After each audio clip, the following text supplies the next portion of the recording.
Hi there, I'm Willem again for Solar Intelligence and now doing the next video in our solar DIY series. Today, a discussion on solar panel handling. And one would say, why would I want to know about solar panel handling? It's quite simple. Well, I'm going to be as bold as saying that I'm of the view that about half the panels installed in South Africa are not installed in compliance with the necessary documentation as published by the manufacturer. The warranty is quite extensive. Most modules, tier 1 manufacturers issue warranties on solar panels that guarantee the panel for 10 or 12 years, depending what model you are buying or what brand you are buying. 10 or 12 years physical warranty, and then a 25 years production guarantee.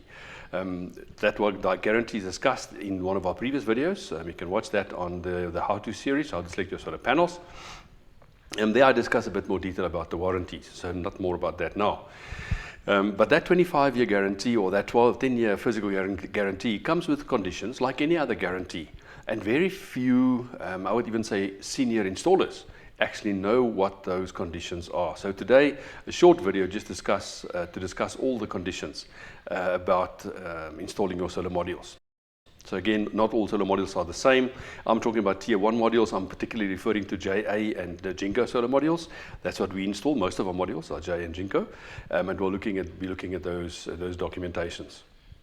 Right, so the warranty document. There's one document that's issued as a warranty document. It is not the manual of the data sheet we're talking about. We're talking about the warranty document. The warranty document and the installation manuals. Those are two documents that are normally difficult to find and also quite laborious or quite painful to read through and to get your mind around all the details inside that document. All right, so talk about the warranty document first. Get yourself a warranty document for the module that you've bought, and then read through it, scan through it, and you'll see there are quite a few significant things. What I've picked up, and this is one of the Jinko modules, I've just scanned through the manual, and I've come up to the following. It says, the module may not be altered or repaired or modified in any way. That includes drilling holes, cutting the leads shorter, cutting the MC4 connectors on the end of the lead off and attaching something else, or using, please, let's not make that ever happen, that you ferrule those wires and put the insulation tape around it. Please never do that. That is seriously dangerous. That'll come in the next video, is wiring up your solar system. Probably the next one in the series will be that one. And then also talk about removed and reinstalled solar modules. So the warranty says that the warranty is only valid on the first installation of the module. If the module is removed and reinstalled, the warranty is voided. I'm not sure exactly how the manufacturer will know that, but that's written into the warranty document. So if you buy second-hand modules, just know that the warranty, regardless of how old those modules are, the warranty is voided immediately, if that is the case. Electrical surge or lightning, that speaks for itself. Moving platform other than tracker. So if you have a vehicle or a trailer or something that you install the modules on, that is not in the warranty document, so that will actually void the warranty as well. And marine conditions, so if you have a boat, then if you install modules, it's a clever plan, but that will then obviously void the warranty as well. And then what's the most important part of the warranty document says, if the installation is inconsistent with the installation manual. So the installation manual dictates quite clearly how the module needs to be installed. And the warranty document actually pulls in the installation manual. And therefore the installation manual needs to be followed to the letter. Now there are probably some 20 points that I'm going to mention. I'm going to run through it rather quickly. In the text or the description below this video, you'll find one of these documents. We'll probably put this presentation up, that you can just see all those bits and pieces about what is typically in the installation manual. All right. There's a warning that's saying that solar modules are always on. Yes, that's true. You cannot switch them off when the sun is shining. The solar modules are producing power, so it's dangerous to work with it. And as I mentioned, the next video that will come in the DIY series is wiring up your solar modules. How do you wire up the solar modules that you're not exposing yourself to lethal electricity and lethal power? Talk about pallet stacking. You're not allowed to stack more pallets on top of one another than what the manual allows. Go read the manual, see what the maximum is. Do not stand or walk on the modules. Now, you probably will see on Facebook and videos people cleaning solar modules and happily standing on the solar module, cleaning the solar module. The minute that happens, the warranty is voided. Again, there's a safety matter. I'm sure the manufacturer won't know that, but little micro cracks will form and can form on the module. And then in time, in another 2 or 3 or 5 years, that module will burn a hole in itself and it actually catch a light. Do not paint, cover, or adhesives. Nothing to stick onto the panel. No covers. Don't try to be smart to put a clear lack or something on it. You will mess up the module, destroy it. You'll make it much less efficient. Also, the reflection angle on the solar modules, the glass, the surface of the solar module is very smart, very well designed, so that the light does not reflect off it, that all the light actually penetrates the glass. So there's no adhesives or paint or cover or anything on top of the panel. Do not remove the anodize. The frames of the solar modules are made of aluminium, and that aluminium is anodized. Anodizing is a chemical process, a few microns thick, to prevent rusting and corrosion. And a lot can be said about that. But if you remove any of or scratch off any of the anodizing, the module's warranty is voided. That is also for the earthing of the solar panels, and we'll talk about that again just now. There's a maximum load that the module can withstand. There's a dynamic and a static load. So in the European countries, lots of snow. With lots of snow, the module will obviously take that load. So there's a limit to that. In South Africa, the biggest risk for the modules is the wind load, the dynamic wind load. That's also defined in the installation manual. No shading throughout the year. Yep, that's a killer for solar modules. Is shading. Most modules have bypass diodes in it just to make it less of a closed door or a broken light in the string of lights, if you want to use that analogy.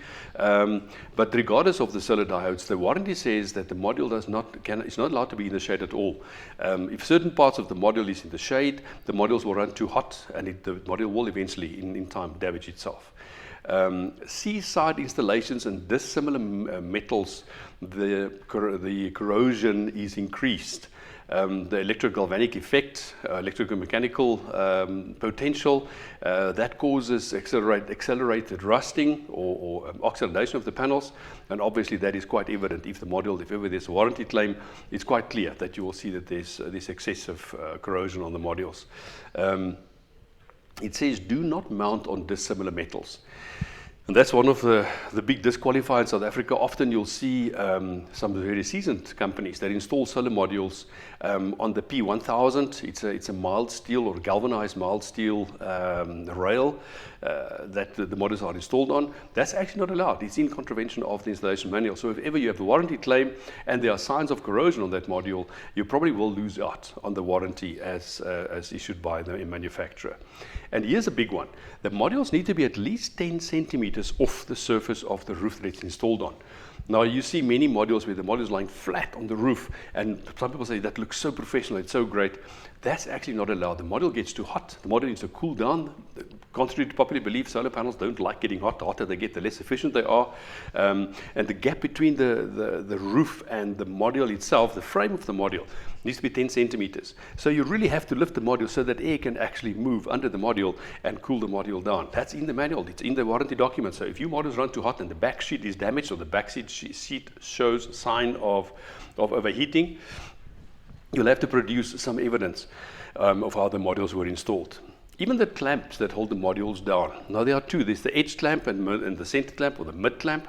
The edge clamp needs to be at least 50 millimeters wide, and the center clamp needs to be at least 38 millimeters wide. Now this is for a JA module that I'm talking about. That's in the manual. So you cannot just use a washer with a bolt through it. I've seen that so many times. That is not legal. Well, it's legal, I guess, if you're legal according to whose books, but it's not within the warranty documents of that solar module.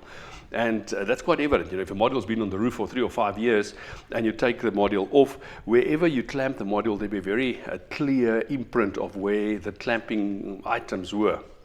Either a washer or a clamp or whatever you used for the clamping. That'll be quite clear, imprinted on the edge of the module. There's a maximum loading. I spoke earlier about the maximum wind load and the maximum static load, the dynamic and the static loads on the panel. It depends where you clamp the panel. If you clamp it in certain zones, then the panel can handle maybe 2500 kPa or 560 kPa. Those are two different standards or values that one will see quite often. So if you install the modules high in a building and they tilted, so they're quite exposed to the wind, get somebody that can do the math to do the calculations for you and just work out what is the dynamic load on the solar module. If it exceeds the warranty, the warranty document, the specification, then A, the warranty is lost, and B, most likely the flexing of the panel because of the wind will over time cause the panel to form micro cracks, and then you have a hot spot, and again we run the risk of those modules catching alight. The cable bending radius, those PV cables, the cords of the solar module, you're not going to bend them too sharp. So if you have to lift those wires off the roof, and that's one of the other requirements, and the discussions we'll have in the following video, is that the wires are not allowed to lie or to rest on the roof. So you have to cable tie them, typically using cable ties, to lift them off the roof and then sort of roll it together and then bind it under the solar panels. The panels, the cords, the PV cords, is not allowed to be bent less than, and this manual was 38 millimeters. I think it's 1.5 inches or something like that, in the old British terms. So you cannot bend those cables really sharp. It forms little micro cracks in insulation. In time, water goes in there, and you know what that happens then with small little leakage currents, things like that. Also, that is in the manual. And as I mentioned earlier, you're not allowed to modify the modules. You're not allowed to cut off the cables to shorten it. If the cables are too long, you're not allowed to cut it. So if you need to join two modules and the cords are too short, you cannot just cut the MC4 off on either side and then put a little fly lead between the two and crimp it with some other lug or something. That is not allowed. You have to use MC4 connectors or whatever technology is used on the module. Use that technology to lengthen or to create fly leads. Again, that will come in the following video. Cleaning off the modules, no abrasives. They suggest in the manual to use a wet sponge or a dry cloth, or probably or a dry cloth. That is what is suggested in the module, and definitely in the warranty installation manual, and definitely not any cleaning agent that is either acidic or alkaline. Obviously, water. What we use water just with a little bit of dishwashing liquid, 2 or 3 teaspoonfuls of dishwashing liquid in a big bucket or in a spray can, and that's what we use to clean the modules. Right, I shot 100 things at you. The last I can maybe mention, that's not in the manual, it's just some advice on transporting the modules, and we put a short little video just after this discussion now, is how to transport the modules. What we use is, we've done it once or twice where we've damaged modules when we stack the modules one on top of the other one.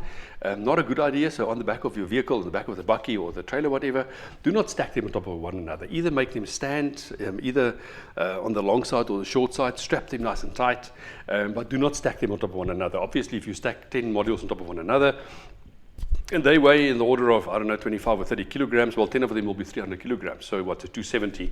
The lowest module will have 270 kilograms resting on top of it.